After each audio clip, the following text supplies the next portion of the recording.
पूरा साफ लगाना। जय हिंद दोस्तों, आप लोगों को बहुत बहुत स्वागत है फिर से एक नए वीडियो में। और दोस्तों, आज से ऑब्जेक्टिव का महासंग्राम हमारे चैनल पे स्टार्ट हो गया है, तो प्लीज़ आप लोग ज़रूर से ज़रूर ज्वाइन करें। और यदि आप लोग हमारे चैनल पे नए हैं तो प्लीज़ चैनल को सब्सक्राइब कर लीजिएगा। आज से दोस्तों आपका जो आर्ट्स का जितना भी ऑब्जेक्टिव पूछता है, लगभग हम 400 के करीब ऑब्जेक्टिव आपको कराएंगे, जिसमें आपको एग्ज़ाम में लगभग 60 ऑब्जेक्टिव ज़रूर इसमें से लड़ जाएगा। तो यदि हमारे चैनल पर नए हैं तो चैनल को सब्सक्राइब कर लीजिए। और चलिए बढ़ते हैं वीडियो में आगे। दोस्तों, यहाँ पे आज हम बात करेंगे सामाजिक विज्ञान का, और सामाजिक विज्ञान में हम लोग देखने वाले हैं 400 से प्लस ऑब्जेक्टिव। तो चलिए इसके लिए स्टार्ट करते हैं। क्वेश्चन नंबर पहला में क्या बोला गया है? पहला में बोला गया दोस्तों, यूरोप का मरीज किसे कहा जाता है? आप लोग पढ़े होंगे हिस्ट्री में, उसको में बताया गया होगा आपको पहला चैप्टर में कि यूरोप का मरीज किसे कहा जाता है।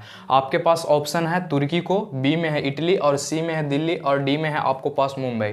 तो आपको सही आंसर इसमें चूज करना है और बताना है कि यूरोप का मरीज किसे कहा जाता है। तो आप लोग पढ़े होंगे तो उसमें बोला गया होगा कि यूरोप का जो मरीज कहा जाता है तुर्की को कहा जाता है। किसको कहा जाता है? तुर्की को। तो आप लोग याद रखिएगा कि यूरोप का मरीज तुर्की को कहा जाता है। उसके बाद दोस्तों हम बढ़ते हैं नेक्स्ट क्वेश्चन में, और नेक्स्ट क्वेश्चन यहाँ पे दूसरा देखिए। दूसरा में कहा है कि यंग इटली का स्थापना किसने किया था?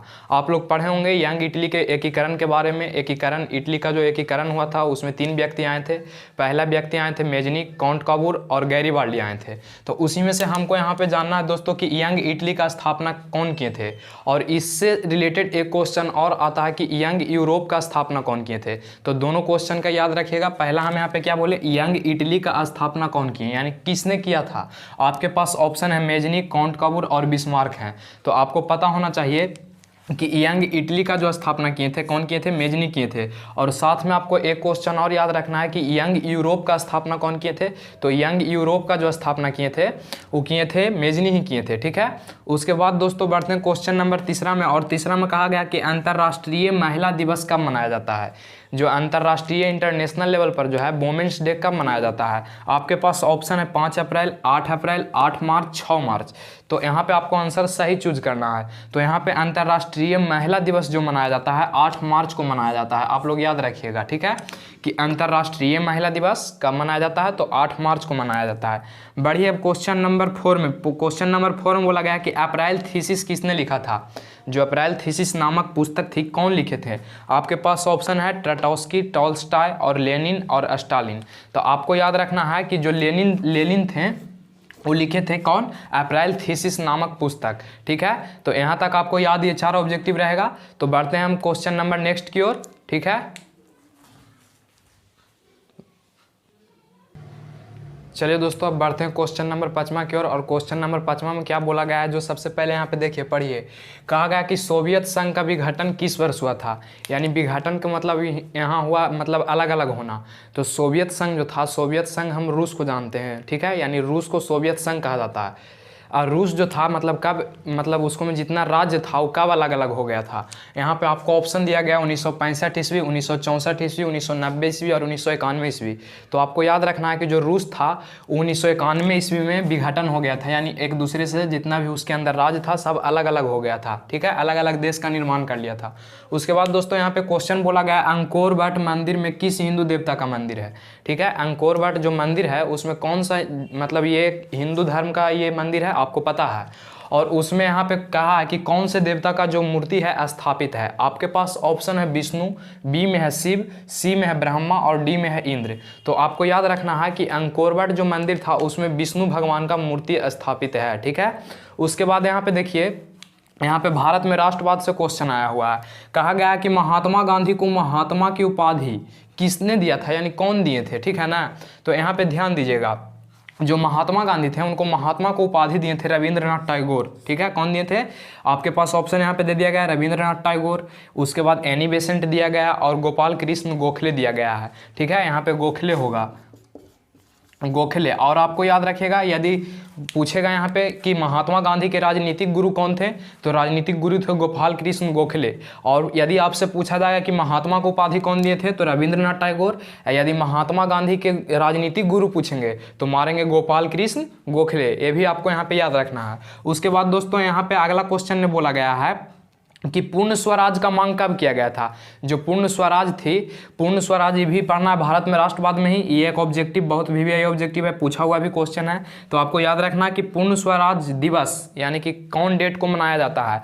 आपके पास ऑप्शन है 26 जनवरी 1930, 26 जनवरी 1931 और 26 जनवरी 1949 और 26 जनवरी 1950। आपके पास 4 ऑप्शन है। तो यहाँ पे आपको याद रखना है कि पूर्ण स्वराज दिवस जो मनाया जाता है वो कब मनाया गया था सबसे पहली बार, तो 26 जनवरी 1930 ईस्वी को पूर्ण स्वराज दिवस मनाया गया था। ठीक है,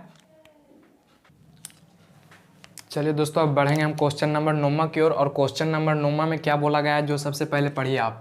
कहा गया कि वियना कांग्रेस की अध्यक्षता किसने की थी। यानी जो वियना सम्मेलन हुआ था वो आपको पता था कि वियना सम्मेलन कब किया गया था भाई जी, तो 1815 ईस्वी में किया गया था।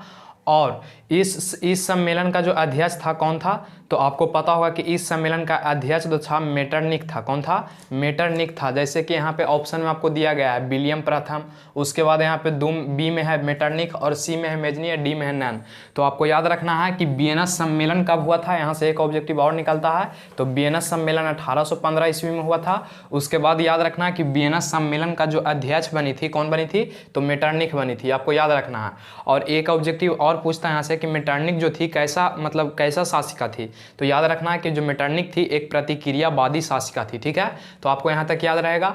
उसके बाद दोस्तों यहाँ पे क्वेश्चन कहा गया, क्वेश्चन नंबर 10वां में बढ़ते हैं। तो कहा गया गुरु गोविंद सिंह जी का जन्म कहाँ हुआ था। ठीक है, यानी जो गुरु गोविंद सिंह थे वो कौन थे, आपको पता होगा कि गुरु गोविंद सिंह जो थे सिख के 10वें गुरु थे। 10वें गुरु सिख धर्म के जो थे, ठीक है, सिख धर्म के 10वें गुरु, सिख धर्म के 10वें गुरु कौन थे, तो गुरु गोविंद सिंह थे।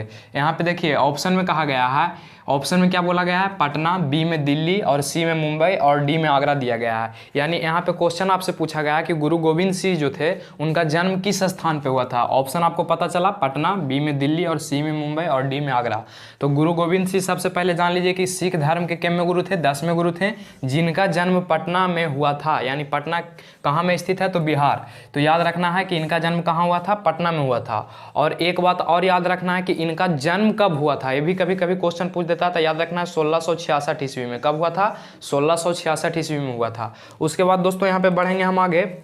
और यहाँ पे क्या बोला गया है, जो ध्यान दीजिए, क्वेश्चन नंबर 11 की ओर बढ़ते हैं।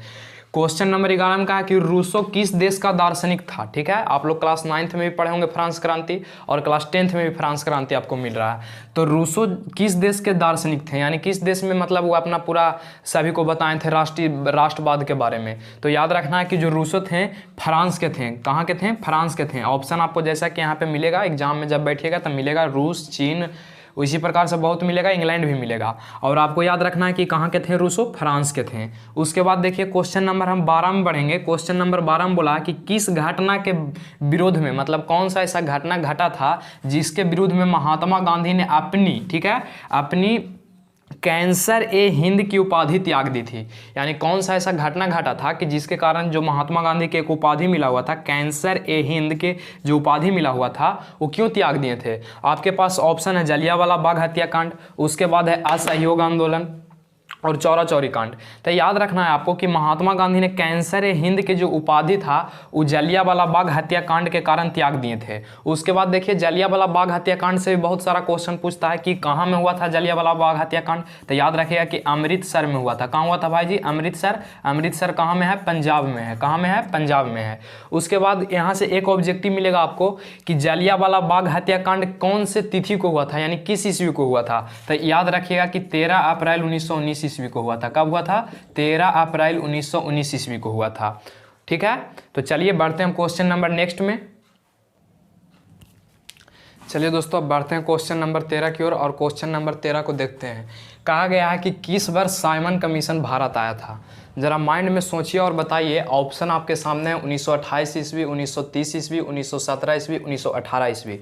आप देखिए अपने आप में कि हाँ हम सही मार रहे हैं ऑब्जेक्टिव को कि नहीं मार रहे हैं, यानी सही टिक आउट कर रहे हैं कि नहीं कर रहे हैं। यहाँ पे ऑप्शन आपको दिया गया है 1928, 1930, 1917, 1918।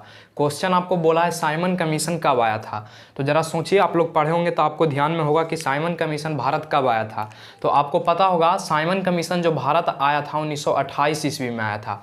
उसके बाद बढ़िए क्वेश्चन नंबर 14 की ओर। 14 में कहा है कि हिंद चीन में बसे फ्रांसीसी को क्या कहते थे। आप लोग को चैप्टर नंबर 2 में पढ़े होंगे, उसमें हिंद चैप्टर 3 या 2 में ऐसे ही है हिस्ट्री का, उसमें हिंद चीन आपका एक चैप्टर पढ़ना, उसमें ये क्वेश्चन ऑब्जेक्टिव में है कि हिंद चीन में बसे फ्रांसीसी को क्या कहते हैं। आपके पास ऑप्शन है कोलेन, बी में है पादरी, सी में है दोनों और डी में है इनमें से कोई नहीं। तो आप ज़रा सोचिए और बताइए कि जो हिंद चीन में बसे थे।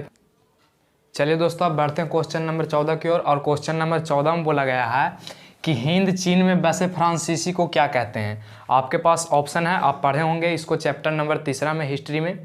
यहाँ पे आपको ऑप्शन दिया गया है कोलेन, बी में दिया गया है पादरी और सी में दिया गया है दोनों और डी में दिया गया है नन ऑफ दीज। तो आप जानते होंगे कि हिंद चीन में जो फ्रांसीसी बसे हुए रहते हैं उसको हम बोलते हैं, क्या बोलते हैं आपको पता होगा। तो पता क्या होगा, तो हिंद चीन में जो बसा हुआ रहता है उसको हम कोलिन बोलते हैं, ठीक है। और बढ़ते हैं क्वेश्चन नंबर 15 की ओर। 15 में बोला गया कि विश्व में प्रथम मुद्रण शुरुआत कहाँ से हुई, यानी जो हम लोग जिसको पैसा बोलते हैं, जो मनी का सबसे पहला शुरुआत हुआ था, कौन सा देश किया था, ठीक है। तो देखिए आपके पास ऑप्शन है चीन, बी में भारत, सी में अमेरिका और डी में इनमें से कोई नहीं है। तो आपको याद रखना है कि जो सबसे पहला मुद्रण का शुरुआत हुआ था वो हुआ था चीन में हुआ था, या कागज का शुरुआत पूछेगा तो चीन में ही हुआ था, ठीक है। कागज का शुरुआत भी पूछेगा तो चीन में ही हुआ था, याद रखना है आपको। और देखिए एक बात और याद रखना कि प्रथम सिविल सेवा परीक्षा आयोजित कराने वाला देश भी चीन था, ठीक है ना। प्रथम सिविल सेवा परीक्षा आयोजित कराने वाला देश कौन था, चीन ही था। चलिए अब बढ़ते हैं क्वेश्चन नंबर 16 की ओर। कहा गया 16 में कि इटली के एकीकरण में निम्न में से किसका संबंध नहीं है। आपके पास ऑप्शन है मेजनी, बी में है गैरीबाल्डी, सी में है बिस्मार्क और डी में है इनमें से कोई नहीं।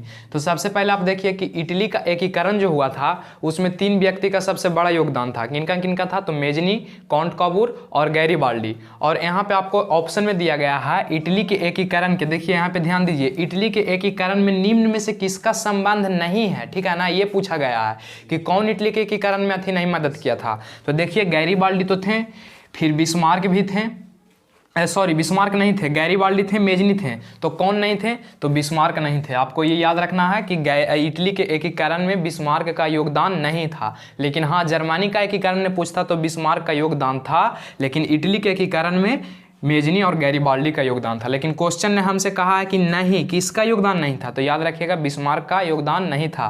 तो चलिए यहाँ पे आप वीडियो को स्टॉप करते हैं। अब मिलेंगे हम इसके 2 पार्ट में, ठीक है। मतलब कि पहला मॉडल सेट आपको यहाँ पे पूरा कंप्लीट करा देंगे जिसको में 80 ऑब्जेक्टिव है। तो यहाँ पे 16 क्वेश्चन आज कंप्लीट हुआ है। आशा करते होंगे कि आप लोग को ये समझ में आया होगा। तो मिलते हैं कल नेक्स्ट वीडियो में।